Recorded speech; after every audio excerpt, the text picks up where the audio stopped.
오늘도 여러분 최고. 오늘 설교 제목 따라합니다. 오늘의 구원. 몇 년 전 미국 뉴욕에 있는 CBS TV 방송국에 한 시민이 제보하는 전화가 왔습니다. 그 내용은 이래요.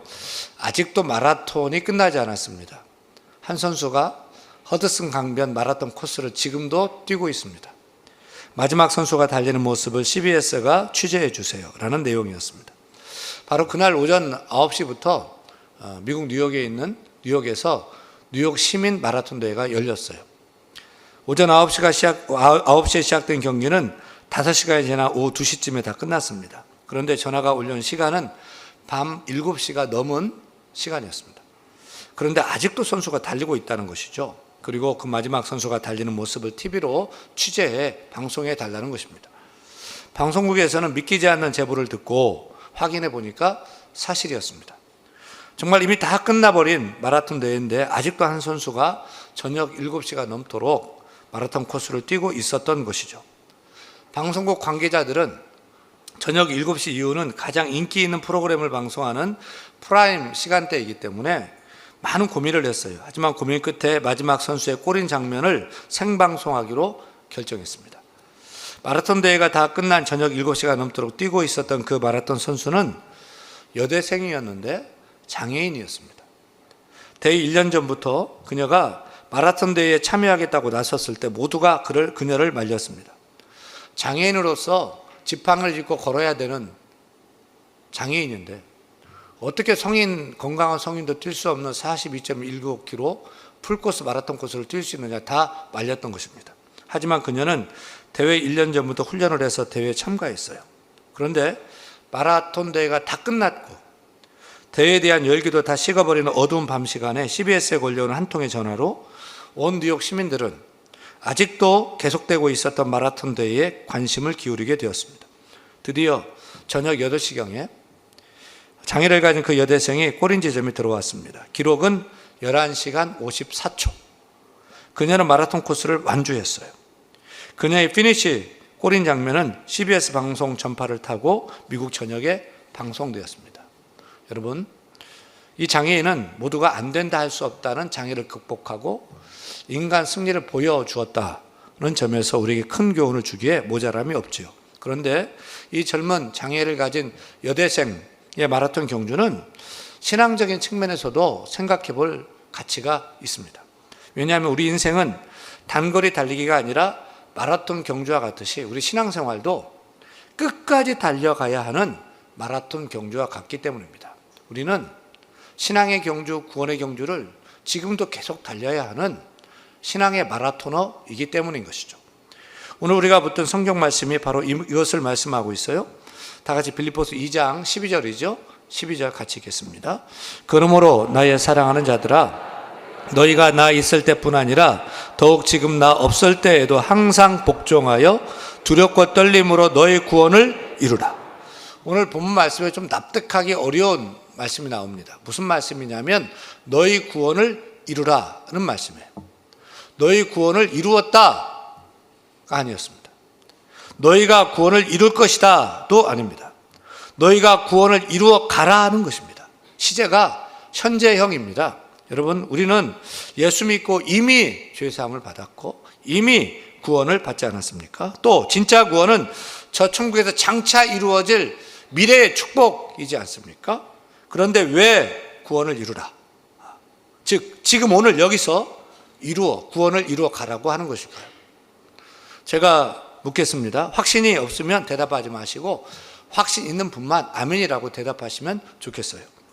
여러분은 예수님께서 여러분 자신의 더럽고 흉한 모든 죄를 대신 지시고 십자가에 달려 죽으셨음을 믿습니까?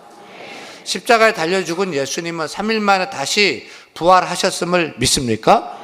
그래서 십자가에서 죽고 다시 사신 예수님을 내가 믿음으로 우리가 죄사함 받고 우리가 죄에서 구원함 받은 것도 믿습니까?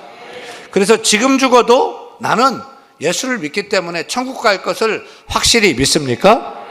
그렇다면 우리의 죄사함의 문제는 이미 다 끝난 것이죠.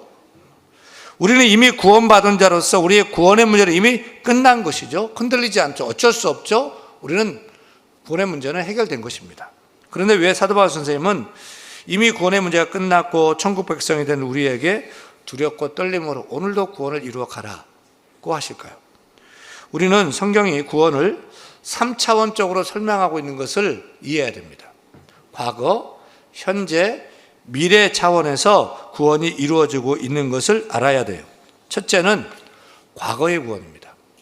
과거에 우리가 5년 전에, 10년 전에, 20년 전에, 30년 전에 처음 예수를 내가 믿었을 때, 그때 우리가 죄사함 받고 의롭다함을 얻게 되었습니다.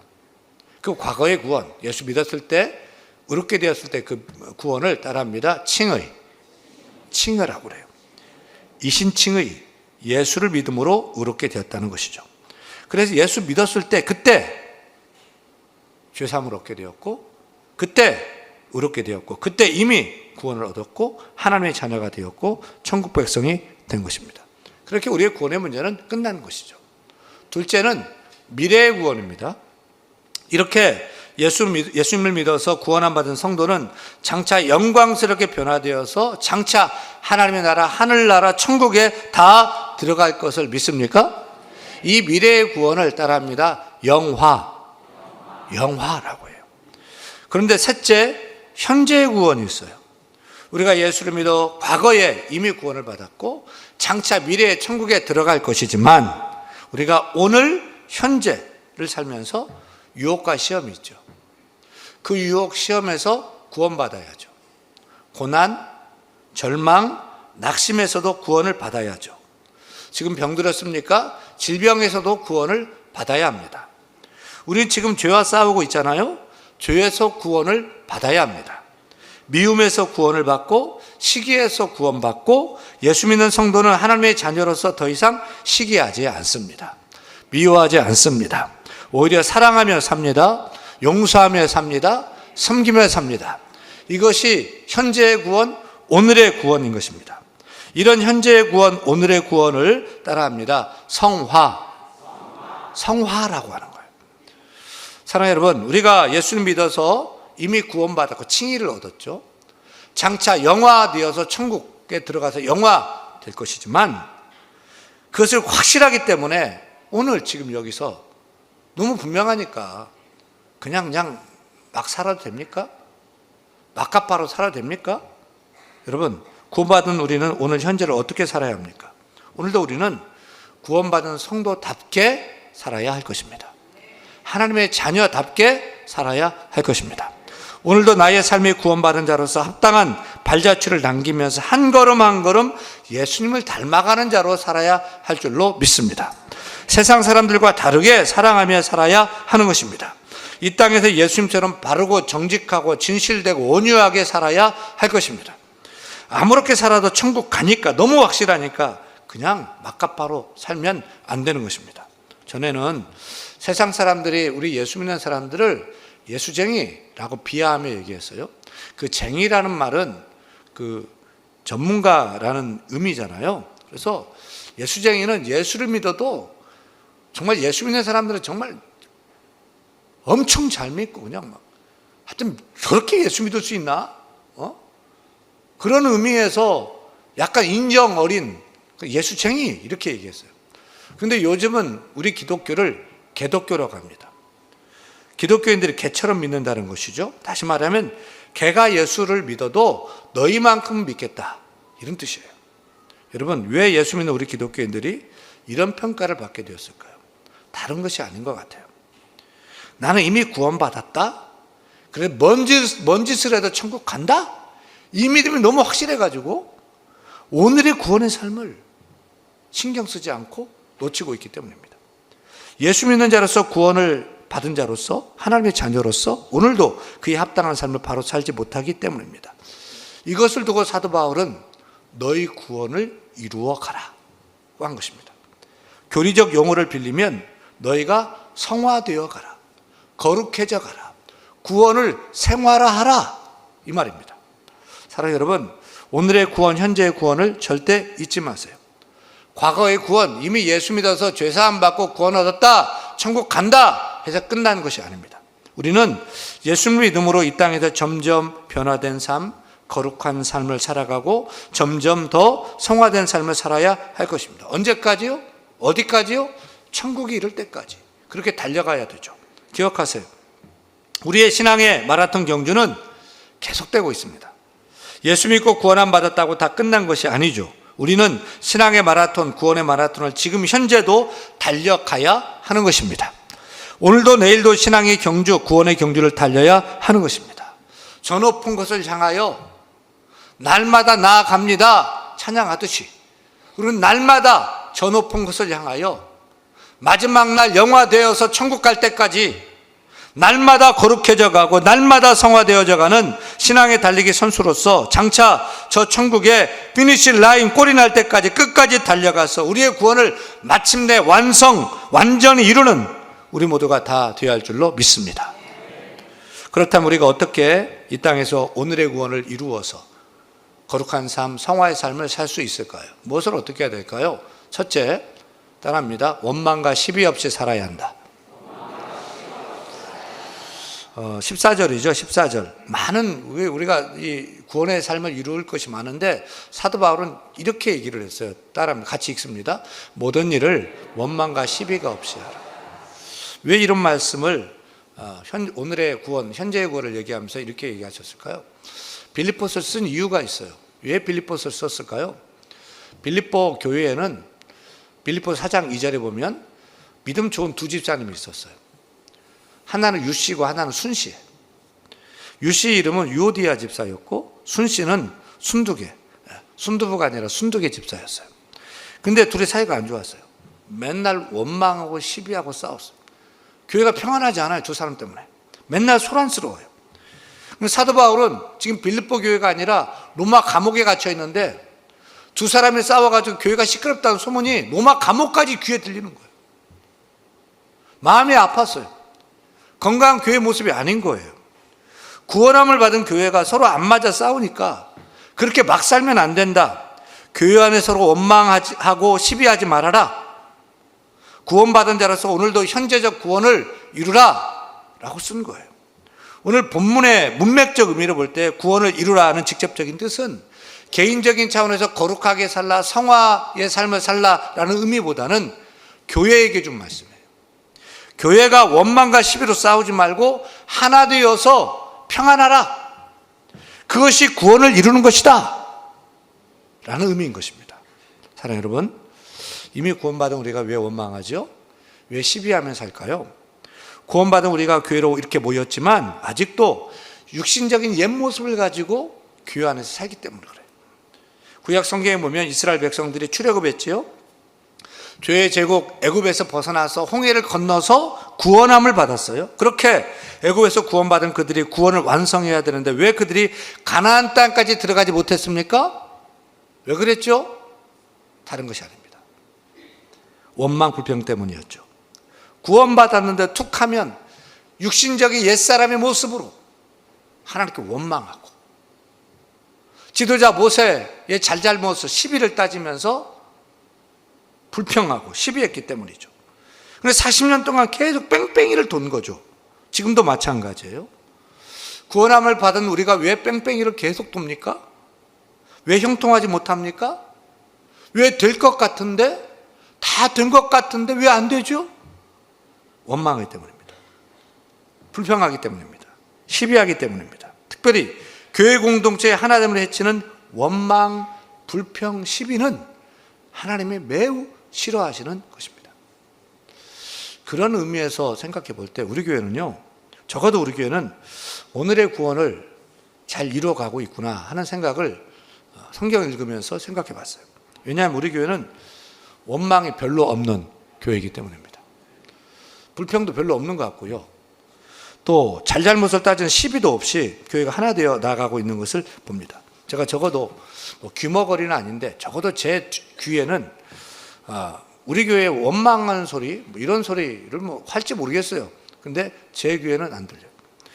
불평의 소리도 없는 것 같고 목사님이 왜 저렇게 목회하나 시비도 없어요. 맞아요? 동의가 안 되는 것 같은데? 이게 교회가 하나 되어서 오늘의 구원을 이뤄가는 모습이구나. 성경을 통해서 생각했어요.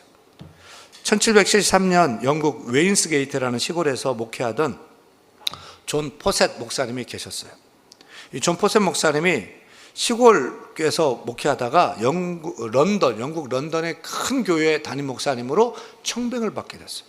목사님은 대도시 런던 큰 교회에서 부르니까 가슴 벅차올랐어요. 너무 좋았어요. 또 복음의 영향력을 확장시킬 수 있는 좋은 기회였기 때문에 흔쾌히 가겠다고 청빙을 수락했어요. 물론 오랫동안 시골교회를 섬기며 함께 사랑을 나눈 교인들과 헤어지는 일은 매우 마음이 아팠지만 그는 하나님의 새로운 부르심에 순종했습니다. 이제 이사를 가는 날 마차에 이삿짐을 싣고 사택을 나서는데 교인들이 몰려왔어요. 좋은 여건의 목회지, 큰 교회 목회지에서 목회지로 가는 목사님을 붙잡을 수는 없고 그저 교인들은 흐느껴 울면서 눈물만 흘렸어요. 이 모습을 지켜보던 메리 포셋 사모님은 그 자리에서 자기 남편에게 여보, 난 우리 교회를 떠날 수가 없어요. 이분들을 두고 난 떠날 수가 없어요.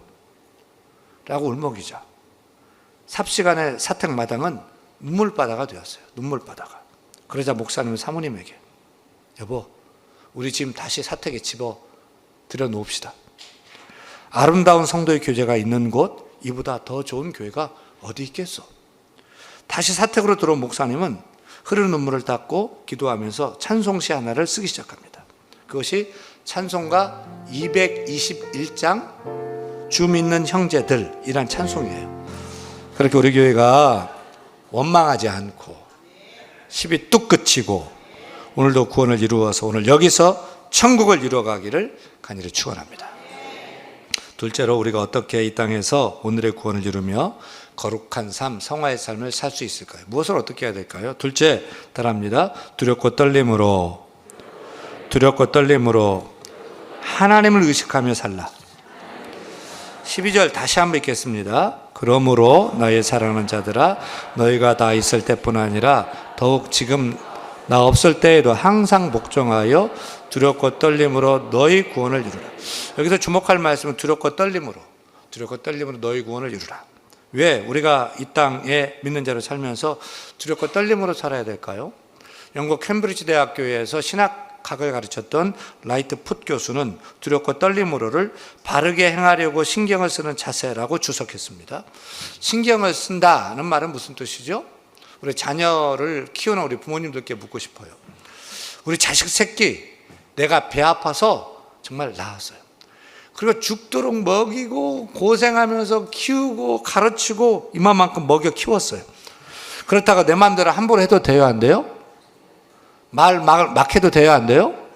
안 돼요. 큰일 나요. 요즘 애들은 지들이 잘못해놓고도 더 큰 소리 쳐요. 그러면 마땅히 혼내야 되는데 그러고도 눈치를 보는 거예요. 저는 이제 두 아들 이제 군대 보냈습니다. 두는 군대 가가지고 아주 신경 안 쓰니라고 아주 속편해요. 또 남편은 여러분, 우리 아내에게 신경 써야 돼요, 안 써야 돼요? 신경 많이 써야 되고 눈치도 많이 봐야 됩니다.